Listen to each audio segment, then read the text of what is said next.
and a warm welcome to all of you on this YouTube channel. If you want to watch related content from the study, then please subscribe to our channel and press the bell icon for more latest update.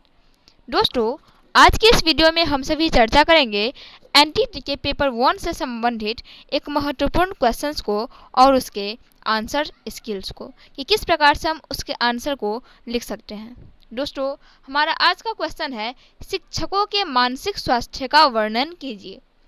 Describe the mental health of the teachers. शिक्षकों के मानसिक स्वास्थ्य के बारे में चर्चा करना है, वर्णन करना है, डिस्क्राइब करना है मेंटल हेल्थ के बारे में टीचर्स के।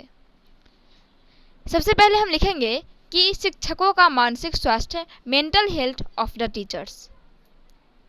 हम सभी जानते हैं कि अध्यापक को, एक शिक्षक को राष्ट्र का निर्माता कहा जाता है।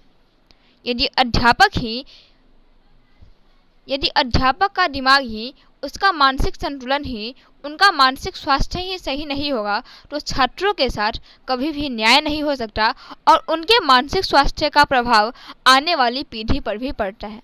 तो इस संदर्भ में डीजी रेनास नाम के एक मनोवैज्ञानिक थे। उन्होंने लिखा था कि एक अच्छे अध्यापक वे हैं जो बुद्धिमान, कौशल से परिपूर्ण, कर्तव्यनिष्ठ एवं समझदार हैं। अच्छे रचनात्मक समाज के निर्माण के लिए उनकी आवश्यकता है। डीजी रेनास के अनुसार अच्छे अध्यापक वे हैं जो बुद्धिमान, कौशल से परिपूर्ण है, अपने कर्तव्य के प्रति निष्ठ है, कर्तव्यनिष्ठ है, कर्मठ है, समझदार है और उनमें अच्छे रचनात्मक समाज के निर्माण के लिए उनकी आवश्यकता है।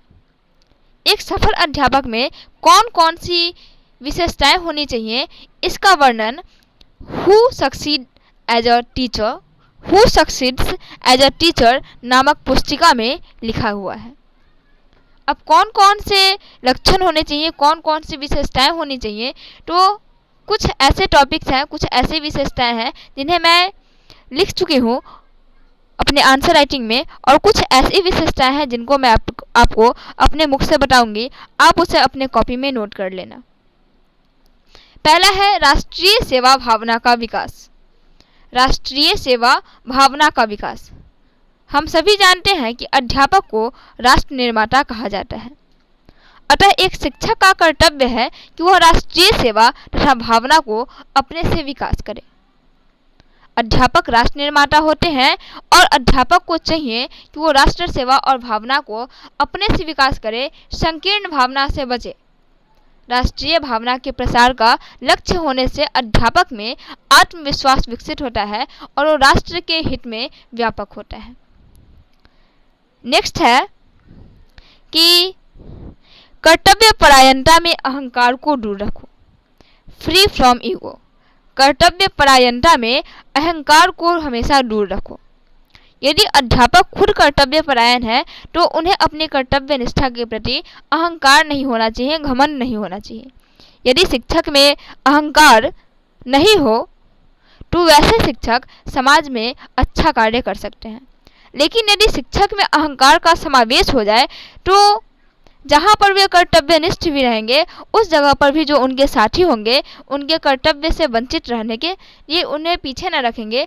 अगर वे कर्तव्यनिष्ठ हैं और कहीं कर्तव्यनिष्ठ नहीं थे तो जिस समय वो कर्तव्यनिष्ठ होंगे उस समय उनके साथी उन्हें उस अकर्तव्यनिष्ठा की याद दिलाएंगे कि आप उस समय कर्तव्यनिष्ठ अपने कार्यों के प्रति नहीं थे।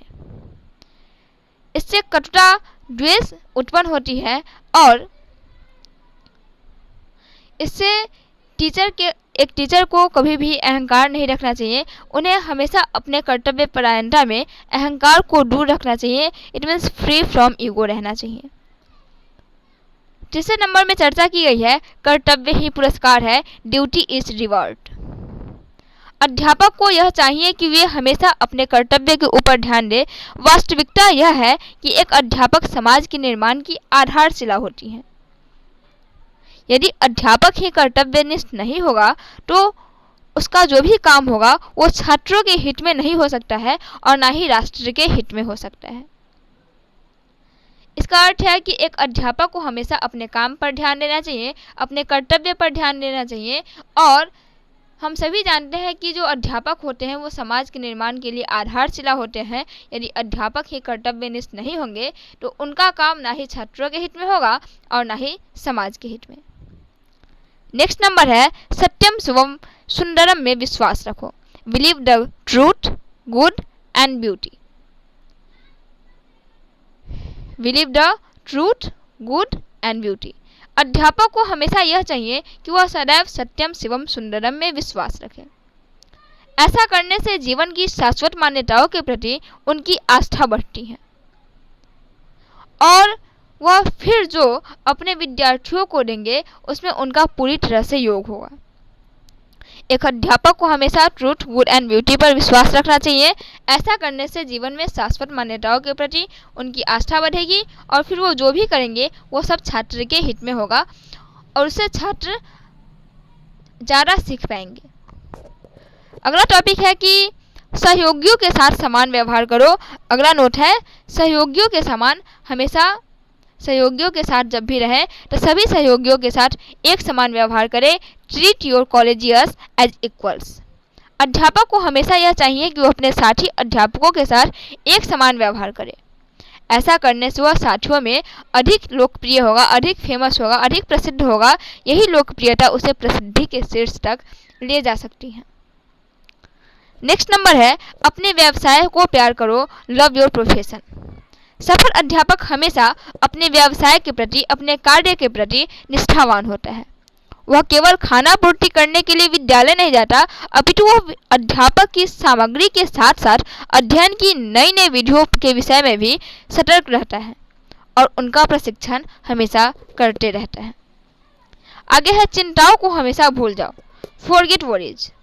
अध्यापक तभी अपने काम में सफलता प्राप्त कर सकता है जब वो समस्त चिंताओं से अपने आप को दूर रखे, समस्त चिंताओं से फ्री हो, मुक्त हो। अतः अध्यापक को वर्ग में जाने से पहले अपनी समस्त चिंताओं को दूर कर देना चाहिए। नेक्स्ट है प्रजातंत्र में विश्वास रखो। शिक्षा का उद्देश्य बालक का सर्वांगीण विकास करना होता है। एक शिक्षा का उद्देश्य बालकों में सर्वांगीण विकास करना होता है, ना कि केवल शैक्षणिक विकास करना। यह तभी होगा जब अध्यापक प्रजातंत्र में विश्वास रखेगा और समाज व्यवस्था के हर पहलू पर प्रजातांत्रिक रूप से अपना विचार करेगा। आगे है कि नेक्स्ट टॉपिक है विद्यालय और समाज में संबंध स्थापित करो। Establish relation between school and society. अध्यापक को हमेशा यह चाहिए कि शिक्षा के मध्य ऐसी परिस्थितियां पैदा करे जिससे विद्यालय तथा समाज में सहसंबंध हो सके, दोनों एक दूसरे के साथ जुड़कर काम कर सके। विद्यालय और समाज का समान रूप से भागीदारी हो। विद्यालय समाज का लघु रूप है, इसीलिए उसमें समाज की सभी आवश्यकताओं की पूर्ति होनी चाहिए। नेक्स्ट है प्राचीन गुरुओं के आदर्शों को मानो। फॉलो योर एंशिएंट गुरु या मेंटोर्स।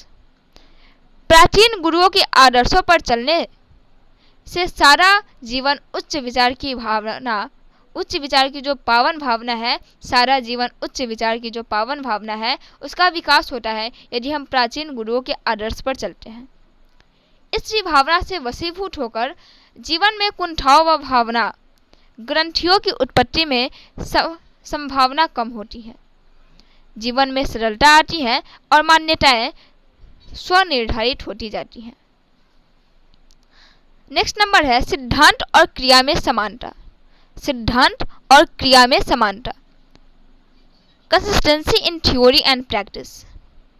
थ्योरी और प्रैक्टिस दोनों में हमेशा कंसिस्टेंसी होना चाहिए, समानता होनी चाहिए। शिक्षा के सिद्धांत तथा व्यवहार से कोई भी, शिक्षा के सिद्धांत और व्यवहार में कोई भी अंतर न होकर समानता होनी चाहिए। दोनों एक समान होना चाहिए, इक्वल होना चाहिए, इसमें कोई भी डिफरेंसेस नहीं होनी चाहिए। ऐसा न होने से शिक्षा जीवन की परिस्थितियों के साथ मेल नहीं खाती है और समाज का विघटन आरंभ हो जाता है। नेक्स्ट है वातावरण के अनुसार खुद को बदलो। Change according to environment. एक अध्यापक तभी सुखी रह सकता है जब वह समय और वातावरण के साथ हमेशा बदलता रहे। यदि उनकी मान्यताओं में कोई परिवर्तन नहीं होता तो वह सफल अध्यापक कतई नहीं हो सकता। एक अध्यापक को हमेशा यह चाहिए कि वह अपने समय और वातावरण के साथ हमेशा बदलता रहे। यदि उनकी मान्यताओं में कोई परिवर्तन नहीं होता तो वह सफल अध्यापक कतई नहीं हो सकता। एक अध्यापक को हमेशा यह चाहिए कि वह अपने समय और वातावरण के साथ हमेशा बदलता रहे। यदि उनकी मान्यताओं में कोई परिवर्तन नहीं होता तो वह सफल अध्यापक कतई नहीं हो सकता। इसका कारण शिक्षा के क्षेत्र में महत्वपूर्ण परिवर्तन का होना है, जिनसे परिचित होना हर अध्यापक का कर्तव्य है और इसमें समायोजनशीलता होनी चाहिए। नेक्स्ट है, अपने को विद्यार्थी समझो और छात्रों से प्रेम करो। Be a student and love your pupils. छात्रों को उसी अध्यापक के प्रति सहानुभूति होती है जो उनसे प्यार करते हैं। अतः आवश्यक है कि अध्यापक छात्रों के साथ मिलकर रहें और उन्हें हमेशा प्रेम करें। नेक्स्ट है, सुस्ती से दूर रहो। B free from idleness. अध्यापक को चाहिए कि वह अपने काम में सुस्ती न बरते, वह सुस्त होकर काम न करे, हमेशा फुर्ती से काम करे। ऐसा करने से, अगर सुस्त रहकर काम करता है तो ऐसा करने से वह जहां एक ओर अपने विषय को पढ़ाने में सफलता प्राप्त करेगा, तो वहीं दूसरी ओर छात्रों व अपने साथियों के बीच लोकप्रिय भी होगा, यदि वह सुस्ती न बरतकर फुर्ती से काम करता है। तो दोस्तों, इस प्रकार से एक शिक्षक के मानसिक स्वास्थ्य का वर्णन किया जा सकता है। आज के लिए इतना ही। हम फिर मिलेंगे अगले सेशन में नया टॉपिक के साथ। Thanks for watching this video till and thank you so much.